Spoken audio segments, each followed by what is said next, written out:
Et tout de suite de comment se faire accueillir lorsqu'on déménage avec nos invités du jour qui sont Guillaume Piat pour Nalo, Jordan Paquet pour Telips, Rodolphe Castel pour lui-même puisqu'il travaille en mission et de Michel Proux-Barba qui préside l'Union nationale des accueils des villes françaises. Alors Michel, j'ai décliné tout à l'heure cette grosse association, on peut dire, que vous présidez. 11 000 bénévoles, c'est pas rien sur toute la France. Donc finalement, vous êtes une spécialiste de l'accueil si on veut déménager, mais pas que. Expliquez-nous un peu comment vous fonctionnez. Alors, l'accueil des villes françaises est né d'une initiative qui a plus de 50 ans, alors que la mobilité professionnelle commençait à entrer dans les mœurs, notamment pour le personnel cadre. Le frein à cette mobilité était souvent les conjointes qui ne voulaient pas quitter leur lieu d'origine, craignant l'isolement, la difficulté à recréer du lien social. Et c'est comme ça qu'à Reims, puis au Havre, des femmes très jeunes à l'époque, une trentaine d'années, ont eu l'idée de créer cette association pour permettre d'accueillir ces femmes et de leur donner l'occasion immédiatement de s'insérer dans la ville et de recréer du lien social. Elles ont d'ailleurs à ce moment-là démarché les entreprises, les directions de ressources humaines, ça s'appelait pas comme ça à l'époque, mais c'était le même métier, pour leur proposer cette aide à l'insertion qui, à terme, assurait le succès de l'embauche ou de la mutation et ne risquait pas le retour vers les bases initiales, faute justement d'intégration. Alors petit à petit, l'idée a fait son chemin et le nombre d'associations qui ont développé cette idée d'accueil a augmenté de façon considérable puisque à un moment, on a eu jusqu'à 100 000 adhérents, 600 sites répertoriés. Et puis, le temps a passé et on est aussi confronté à l'évolution de la société. C'est-à-dire que la femme de cadre inactive, femme au foyer, existe toujours, mais n'est plus, pour l'essentiel, j'allais dire, la clientèle, le public principal de l'accueil, qui aujourd'hui concerne des personnes qui ont des activités professionnelles, hommes ou femmes, mais aussi beaucoup de personnes qui sont dans des mobilités, certes professionnelles, choisies, ou subies, notamment avec les restructurations d'entreprises, et de nouveaux publics qui sont en proie à ce qu'on appelle, nous, la mobilité sociétale, c'est-à-dire des ruptures dans des parcours de vie qui amènent à déménager, qui amènent à se reconstruire. Et tous ces accidents, ça peut être la maladie, l'invalidité, le chômage, la retraite. Il faut dire également que les formats des communes ont changé, puisque de plus en plus, on est sur des intercommunalités. On a maintenant cette notion de territoire qui s'impose dans notre démarche, avec là aussi des mobilités qui, à travers un même territoire, celui d'une intercommunalité, celui d'une métropole, a fortiori, sont aussi des mobilités qui amènent à déménager dans un quartier où on est complètement inconnu et où il faut recréer du lien social. Alors pour nous, l'accueil, c'est 3 temps, c'est comme la valse.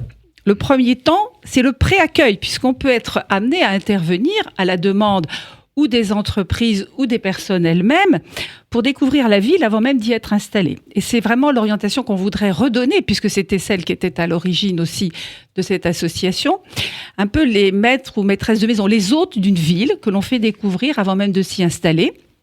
Et puis ensuite, il y a le temps de l'installation, le temps de l'arrivée, avec toutes les difficultés qu'on peut avoir, matérielles, trouver un médecin dans l'urgence, ça va avoir la bonne adresse ou le bon restaurant.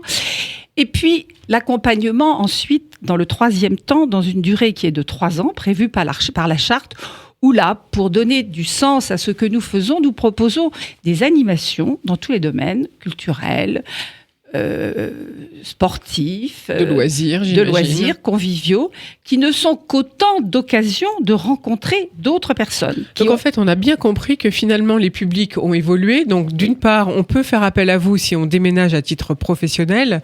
Voilà, on est muté, il faut changer de région et de ville, ou alors à titre privé, parce que soit on prend une retraite quelque part, soit on a eu un décès, on est obligé de quitter sa maison, on vend, il faut déménager, c'est ça ? Exactement. Et donc, comment fait-on ? On adhère à une association pour un contrat de 3 ans, c'est ça ? Alors, comment fait-on ?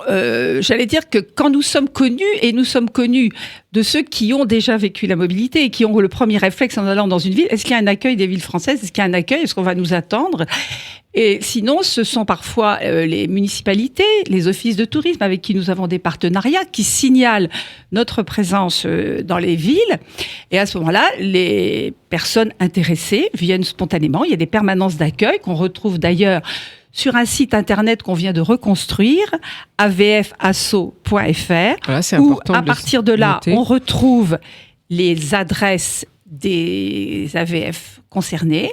Et sur cette page, on a effectivement les permanences, les numéros de téléphone, tous les contacts à prendre pour être reçus par des équipes de bénévoles formés, qui sont des accueillants, et qui écoutent la demande et qui proposent aussi les animations qui vont permettre de s'intégrer en adhérant à l'association, moyennant une cotisation annuelle qui est extrêmement modique et qui n'est pas, j'allais dire, un frein pour l'accès à cette association. C'est-à-dire, quand vous dites modique, ça coûte combien finalement ? Écoutez, elle est de l'ordre, puisque chaque association locale est une association loi 1901 qui a son autonomie, qui est indépendante, et qui effectivement fixe par son assemblée générale le montant de la cotisation.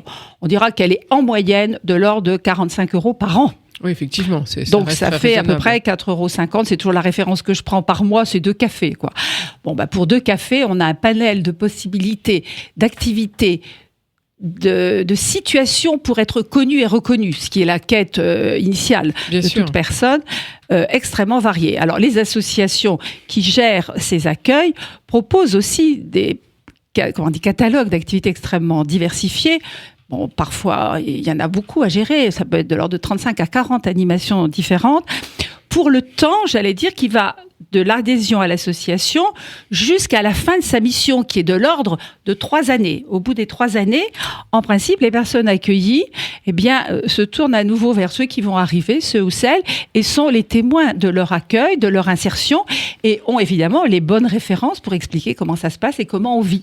Combien avez-vous de demandes par an d'accueil de ce type, de personnes qui viennent vous voir pour vous demander de se faire intégrer ? La statistique nationale est de l'ordre de plusieurs milliers, puisqu'on les considère comme nouveaux arrivants pendant une durée de 3 ans.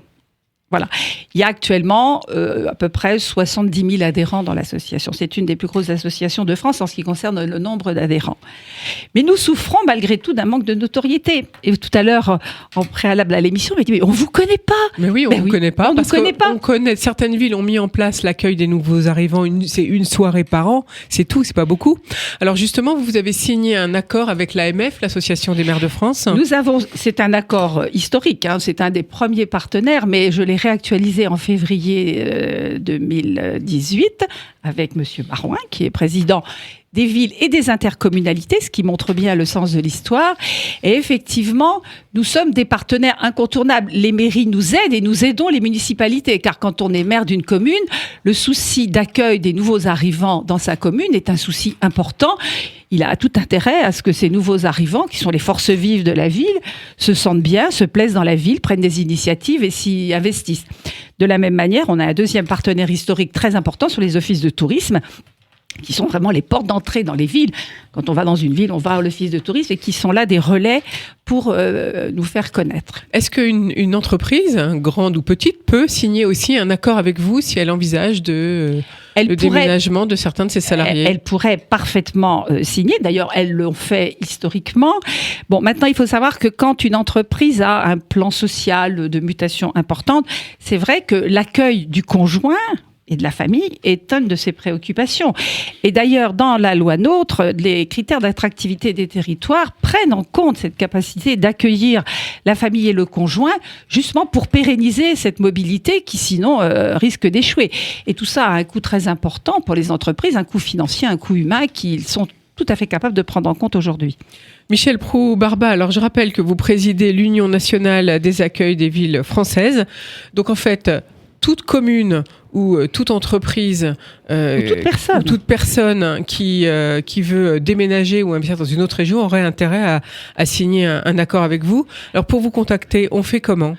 Alors, c'est très simple. Je vous l'ai dit tout à l'heure, il y a un site internet qui vient d'être revu et son ergonomie le rend extrêmement attractif. avf.asso trait d'union, je crois, asso.fr. Ah non, il n'y a pas de trait d'union. Il n'y a pas de trait d'union. avf.asso.fr. Voilà. avf.asso.fr, c'est le site internet pour découvrir toutes ces associations. Pour découvrir les lieux où elles sont implantées, pour découvrir leur actualité, pour découvrir dans chaque site local toute la partie, j'allais dire, fonctionnement à travers les personnes qui l'animent, mais aussi à travers les animations qui sont au calendrier des mois à venir.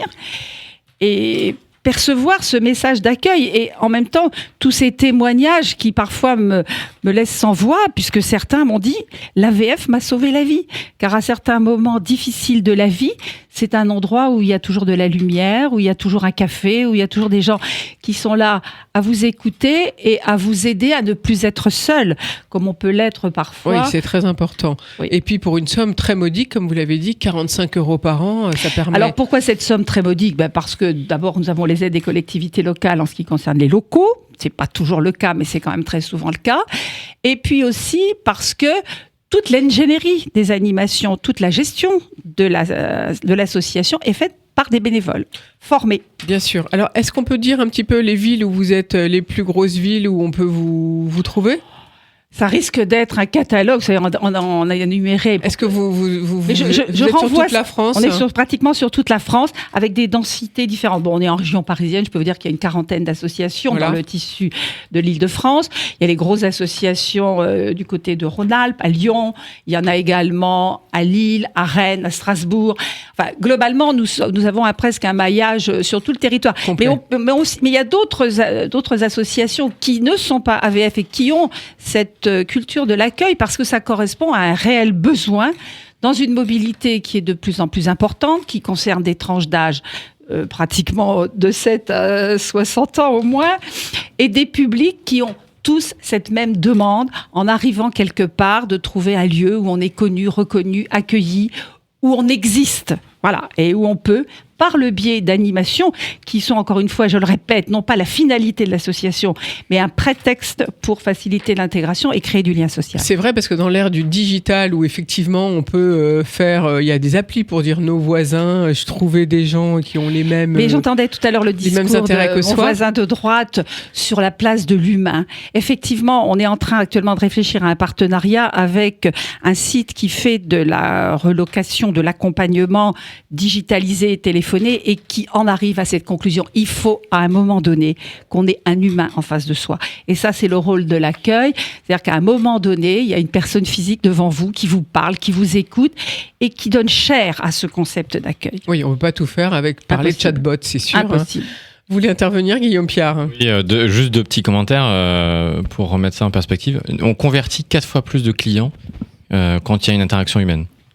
Ça marche 4 fois mieux. Donc, tant qu'on n'aura pas des humanoïdes fabriqués au Japon qui permettent d'interagir de façon quasi humaine, l'humain restera clé. Et en fait, ça me fait sourire. Je vais parler de votre association à ma compagne qui arrive de Montpellier depuis quelques mois. Et je pense que ce type d'initiative qui permet en fait, d'ouvrir les bras aux nouveaux venus qui ne connaissent personne et qui cherchent... Oui, je trouve ça vraiment très bien.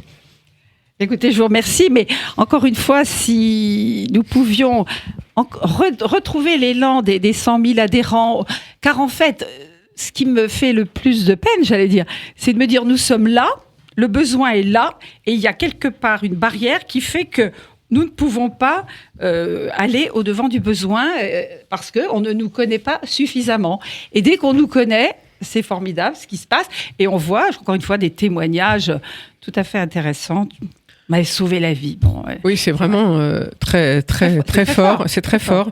Michel Proulx-Barba, merci de nous avoir parlé, justement, d'être venu aujourd'hui pour nous parler de l'accueil fait par les villes françaises, de cette association dont vous êtes la présidente et qui permet à tous ceux qui déménagent, tout simplement, de vous contacter, qu'on soit particulier ou entreprise, que ce soit pour des raisons personnelles ou pour des raisons professionnelles.